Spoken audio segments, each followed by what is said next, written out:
students, welcome to the online video classes, and today we are going to study history and civics, and the second chapter which we are going to study in civics is the executive.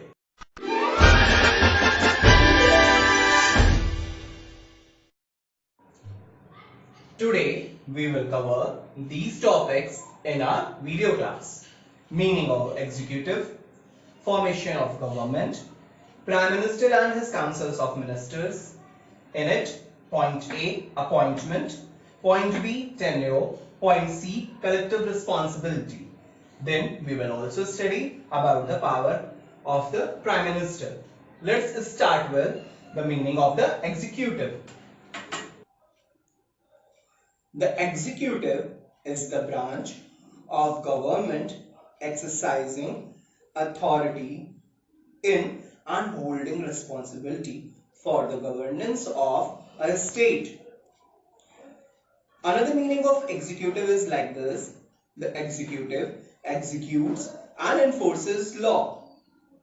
In political systems based on the principles of separation of powers, authority is distributed among several branches, such as example, judicial, legislative and executive. As in the diagram you are watching, here I have presented I as organ of government, and there are three parts of government, such as organs of government has its three parts: judiciary, legislature and executive. An attempt to prevent the concentration of power in the hands of a single group of people in a such system. The executive does not pass law because it is the role of legislature, or does not interpret them because it is the role of judiciary. Instead, the executive enforces law as written by legislature and interpreted by judiciary.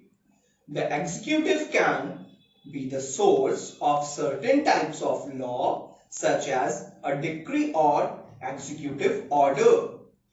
Executive bureaucracies are commonly source of regulations. Now we will study about the formation of government. Government formation is the process in a parliamentary system of selecting Prime Minister and Cabinet Ministers. After elections, if a majority of the elected members in the parliament belong to one party, together they elect their leader, who is then invited by the president to be the Prime Minister.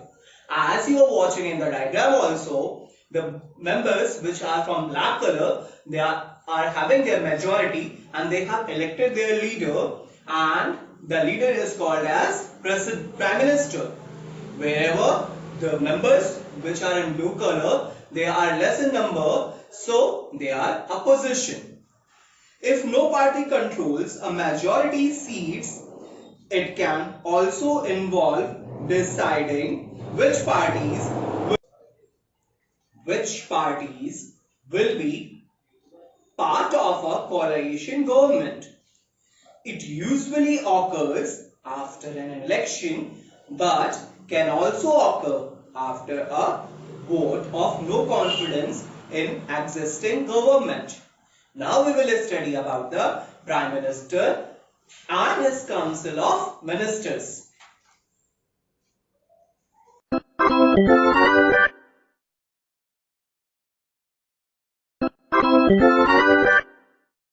Now we will study about the Prime Minister and his councils of ministers. In the parliamentary form of government, there is a nominal executive head and a real head. While the head is the president and the real head is Prime Minister, assisted by his councils of ministers. Appointment of Prime Minister and his councils of ministers. After election, the majority of elected members in the parliament belong to one party. Together, they elect their leader, who is then invited by the president to become the prime minister and announces councils of ministers. The prime minister then prepares a list of ministers from the member of parliament to be given various portfolios. The president administers the oath of office to all of them. The president does not appoint or dismiss anyone as minister against the wishes of the prime minister. Now we will study about the tenure of the councils of minister. The term of the councils of minister is 5 years, but it is answerable to Lok Sabha and can remain in office so long as it is enjoys the majority support in the Lok Sabha. The councils of ministers consist of 3 categories of minister. First is cabinet ministers, second is ministers of state, and third, the deputy ministers. Prominent party members who are given charge of the most important portfolios are made cabinet ministers. They are most experienced member and take part in all important discussion of the cabinet meetings. Wherever the minister of states also hold independent ministries but do not attend cabinet meetings. Now, deputy ministers. Deputy ministers assist the cabinet and the ministers of state.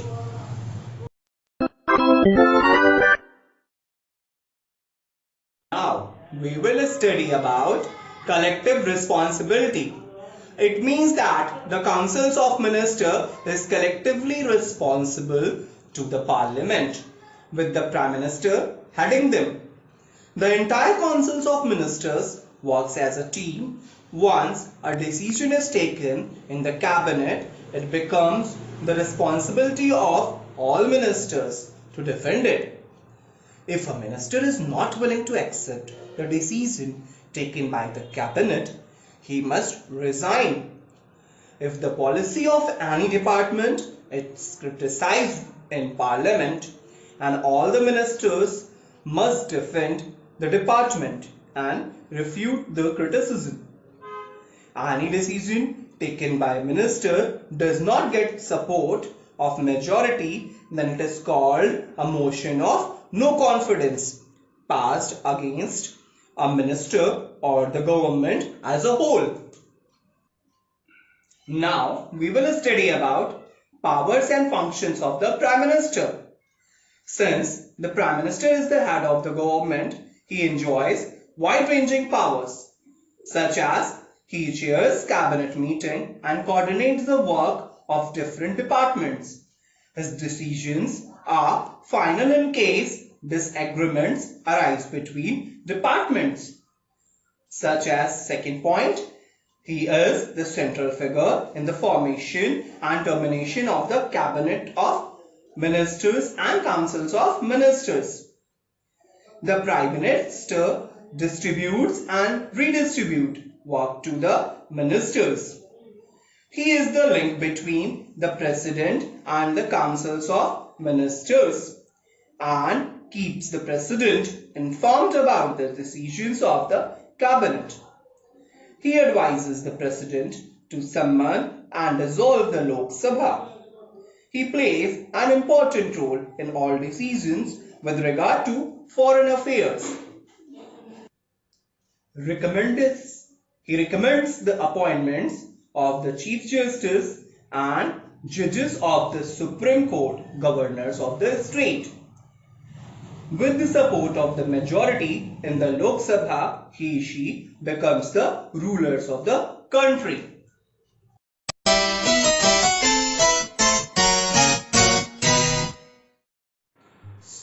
So, dear students, today we have covered these topics in our video class. Executive means meaning of executive, formation of government, the Prime Minister and his councils of ministers. In it we have studied appointment, tenure, collective responsibility.